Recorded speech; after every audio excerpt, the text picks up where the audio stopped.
Man, my vocation story is pretty convoluted, but in essence, I mean, many things I remember from the beginning. I'll make it quick, but I remember being 18 years old at Rummel High School thinking, okay, well, you know, all I have to do is go to Mass once a week. I think I can cover that, and yeah, I'll stay true to God. Next year I went to LSU, and pretty much after that just kind of went to Mass less and less. Only when I went home because my parents pretty much made me. But I think for me, when I got into the Air Force when I was 23, got in the Air Force, and a couple of years later, as I was going along, I started going back to Mass on my own just because, and I can't explain it any better than that. But the most awesome experience I ever had was going into I just had a desire to pray one day. I don't know why. I just said, all right, I'm going to go to the church. And at an Air Force base, it's non-denominational, so you don't see a crucifix, you don't see any of the things that we have. But 2 days in a row, I just had this desire to go pray. So I went in there both days. And on the second day, somebody comes down from the hall, from a side corridor, and says, hey, we're getting ready to start up with Mass. And I'm like, Mass?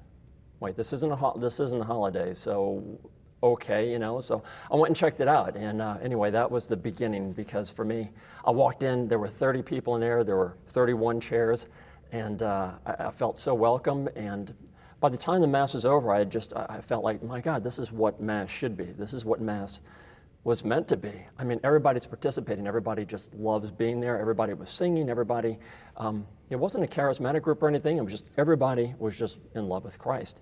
And that drew me in from the start. I started going to daily Mass. And that pretty much was the beginning. That was the beginning. Things have happened since then. The convoluted part, I guess, is that when I was at LSU, I met my fiance, fell in love with her. We started going together, and then eventually, I was in the Air Force for 3 years, and she was in university. She was at LSU, graduated from LSU 2 years after I did, and then went on to get a degree at a master's program. And so the thing is that for the 3 years I was in the Air Force, she was doing the other thing, and it always seemed like we were kind of strangers to some extent. But bottom line is that I got to a point where I felt myself praying to God, you know, I don't know what's going on, but it seems like maybe you want me to be a priest or something. But I'd been in love with her for a while, so I actually went to see a priest, and he said, well, do you love her? I'm like, well, okay, that seems like a stupid question, but I'll answer it. Yeah, I love her. You know, I wouldn't be even thinking about it if I didn't. And so then he says, well, I guess that's your answer, you know. So I thought about it, and I'm like, well, okay, I guess so, you know. So I did get married, and so the thinking about the priesthood kind of overlapped with being married, and then I'm like, well, look, I've gotten married now. That's pretty much my life, you know. But there were things along the way that, in a nutshell, with the marriage, I love marriage, by the way, but I think the problem was that what I didn't realize is that even though she was Catholic, she didn't have a desire for Christ. She never even knew him. She never went through confirmation. She was never there. And so it finally dawned on me at some point, and actually the catalyst was that I came home to visit my parents one weekend. My brother was there. He tells me, you know, he wakes me up in the morning, he starts talking, blah, blah, blah. You know, I was up late with a wedding of my friend the night before, and I'm like, dude, come on, give me a break, you know. And so anyway, I'm talking to him, and I'm like, after about 20 minutes of him talking, I'm like, we have never talked more than 10 minutes about anything substantial in our entire life. I don't know what's going on. He tells me at some point I'm getting ready to go to seminary, and I'm like, at that moment, it just like everything just kind of cascaded. And going back and talking with my wife and all, I'm like, you know, I just started talking for the first time in my life, my heart, you know, saying I want more than just being, I don't want us to work our entire lives just to have this American dream of living. And I just realized all these pieces. I think maybe I wasn't happy, but at some point in time also I could tell she wasn't happy. And then she decided at some point, I want a divorce. I'm tired of talking. I don't want this anymore. And that was pretty much it. But I think along the way, I mean, when you look back at your life and see how God has sewn things together, for me, it's always been a desire to serve. It's always been a desire, not always. I mean, when I started coming back into my faith, I was like, oh my God, I mean, it's more than just me. It's more than just about what I want to do with my life.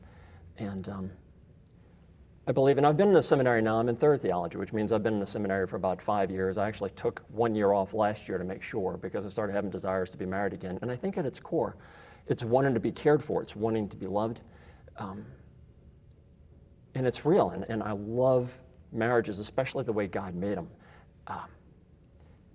But the core for me is in coming back and in looking at this. I spent the entire year in an annotated 19 with Sister Noelle Toomey, who was here at the Spirituality Center. And in essence, all it is, it's powerful prayer. You're praying with Scripture and just every day coming back saying, but Lord, I don't want for me. I want to do what you want. And it just has gotten to a point where it's like I can't get away from it, but I also, in the positive side, see a beautiful way of using my strengths and talents to serve people. And I've had a couple of people along the line tell me, you know, you've got a pretty good gift of being pastoral with people. You've got a gift of loving people, of just listening, of being. And for me, it's in all humility. I mean, I accept. I might not even do it if it weren't for the fact that the Catholic Church needs priests the way it does, but it's my love for the church. I mean, it is such a beautiful gift to all of us that when you see the church at its core of what it has done for us and what Jesus Christ intended it to be, it's like it's at that core that I fall in love with, and I'm like, this is it. This is what I'm going to do. So it's a struggle day to day. Actually, I think yesterday was the final decision for me of saying, this is definitely it. I mean, I've so many times I've been back and forth, but it's a sense. It's a sense of knowing. It's a sense that comes through my own faith life, my own prayer life. I could never have even thought about being a priest if it weren't for the fact of coming into my faith and saying, but Lord, what do you want? And how can I love? How can I best love other people? And there's something also in the suffering. I mean, it sounds kind of crazy, especially going into Lent, but it's like suffering to me has gotten to a point of saying, okay, I know everybody suffers, and that's the thing. That's where Jesus comes in and heals us. There's so much that we need to be healed of. And of seeing all of this and just putting it together and saying, this is it. This is it, you know? I mean, it's going to hurt. It's also going to be joyful. It's going to be fun. So I think in all the challenges and all that I look forward to, it's going to be fun. Oh, man. I've got a couple of friends from church that have been there to be able to talk with. One friend that I remember walking with as soon as I got back from my divorce and experiencing all of the pains of going through an annulment. And just at times feeling like, man, I'm just not, you know, what's wrong with me that my marriage didn't last, you know. But one friend walking around Lafreniere Park every day for about a year or so, but after Mass and stuff, and we just had a great time talking feelings. And another friend that has just been there always to anytime I have I've got to talk to somebody, you know, knowing that you can rely on somebody. My brother, to some extent, also got ordained last year in June, so that's been a catalyst for me to have somebody to go to and say, okay, so tell me what's really going on, you know, in the scenes in the background. But so those three have been pretty substantial. It's pretty crazy actually, because there's just him and me. I mean, my mom had a few miscarriages in between, but it was just him and me. And my mom passed away in 2001. My dad is actually living on the North Shore right now, but. I think the dynamic has been, I know my dad has been always praying for us, and then with my brother and I kind of look forward actually to being out in the world and preaching and maybe being able to have some masses with him. I think that'll be pretty cool. Yeah. Well, that's a tough question. I think the two places I find strength are in friends and being able to be open with people.